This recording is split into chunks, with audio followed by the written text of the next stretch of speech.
Here's my review for Girl Meets Money, Season 2, Episode 27.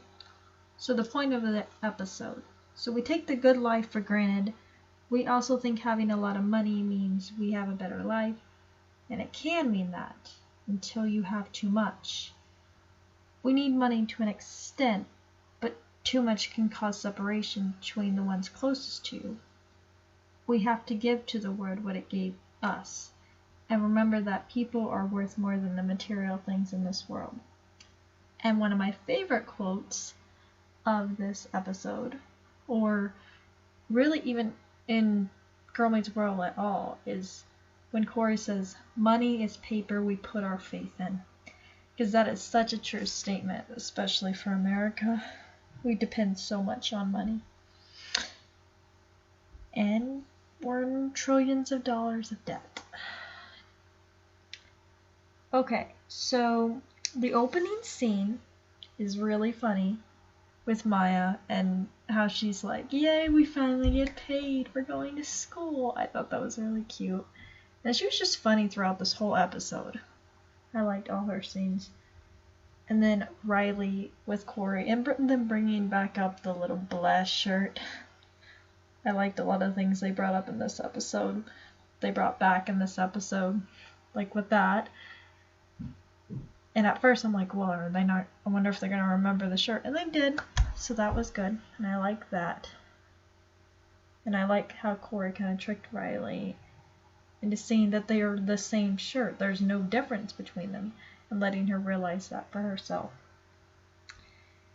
And then Farkle and Minka's scenes together were the sweetest and tender. Such tenderness. They were my favorite thing about this episode.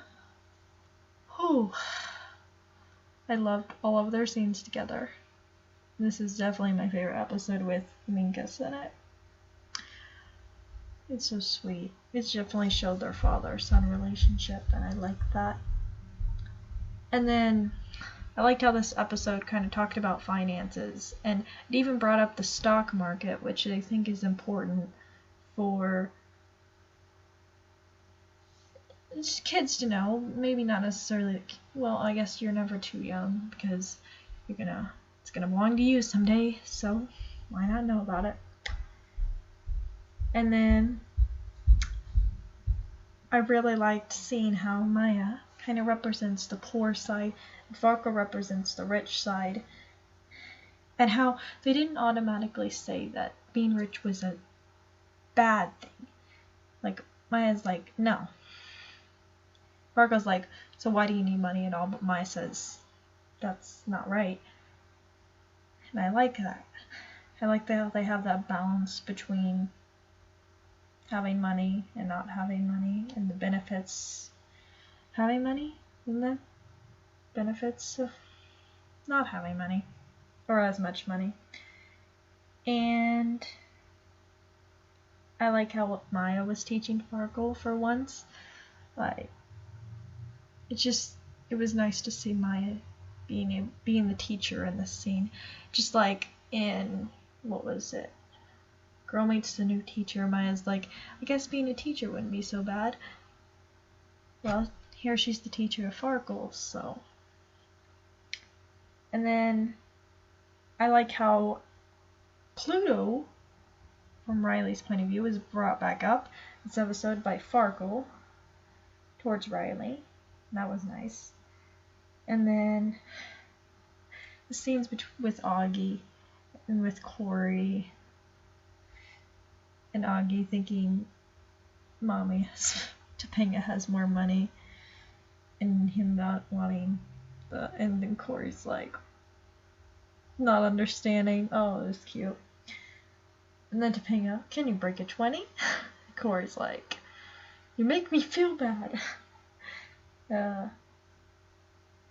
And then Augie's scene with the carrots. That was cute. And then going back to Farkle and Minkus. Minkus has always been like, one to want to be successful in life. And he has been until now. And But Farkle kind of teaches his dad a lesson, you know, successful doesn't have to be like this. Does that really mean successful? Teaches his dad that it's not all about money. And then I like how Maya's talking about her relationship with Sean in this episode, even just for a little moment, to Farkle. And I liked how Maya knew her neighbors well in this episode. Like how she said she really knew her neighbors and was able to tell Farkle about them and who that was and what they do.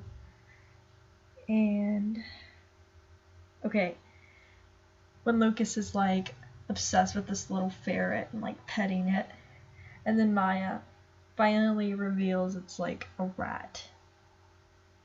Lucas's reaction, well, Riley too, but like mainly Lucas, it's just like he just drops it. What? Oh, okay. Just drops it. Oh, that was really funny. And then Riley's reaction to the scene in the classroom with Corey being all like with the pie chart, and how he's like, this is how many people live on this amount of money and stuff. And then Riley's reaction to that and seeing how blessed they are. And seeing how other people don't have as much. And then I like seeing that for once no one really had an answer or a response or a reply at all to something Corey said in the classroom. Like any other time, they've always said something, whether it's a question, whether it's a reply, whether if it's just to bug him. But this time, there's actually silence after Corey asked a question, and I thought that was a nice touch. And I like how they keep bringing up the secret of life. It was a very important message in the third episode, how people change people, and I liked how they elaborated on that and made it go a little bit deeper, like how people change people, not just people change people. And when Farkle exits the classroom because he's humiliated, I thought that was very interesting and well done on Corey's part. And then, yeah, Augie, Topanga, Corey scene, I like that. Especially with when Augie asks, why doesn't Daddy make as much as you? And then Topanga says, sometimes the world makes mistakes. And that is a very true quote right there. Yeah, doesn't get much more true than that. Sometimes the world makes mistakes. Yeah, very, very true. I love that quote. And I love how from when Riley's little rant to Lucas about the Knicks was brought back up to Mark Cuban. It was cute to see her so obsessed with them again. And then Riley's thing with Malaria Day instead of Halloween, and their little argument going back and forth, and her kept saying, but Malaria Day. So that was cute. And then when Mark Cuban called Lucas Miss America, oh, that was so funny. That's so funny. Because so many people say world peace, and I'm just like, yep, that definitely, that goes right there. And then when Farkle, I thought he was going to want to invest in like a charity or something like that. Like maybe to feed the hungry or something, but when I saw that he wanted to invest in Maya, it's interesting, and I like seeing it was more personal than just Maya was helping him, so he wanted to help give back to her, and I think that's an important message to give. And then I liked how Maya didn't just want to keep the money for herself, kind of going back to Girl Meets Believe when she took the $5 bill, but then she put it back down. and how she's in Girl Meets Believe, she said she wanted to give someone else the journey to go. This was kind of relating to that when she says she wants to fix somebody else's roof with the money that she receives. So I can kind of see the similarities between that. Okay, and then pretty much the last scene in Maya's bedroom with Riley singing her little song to Lucas. It was funny, and it went well with like Riley and Lucas's story and relationship wise, but it just didn't really fit the episode very well. For the episode, it just didn't really fit, but for like the entire series, it went fine. But like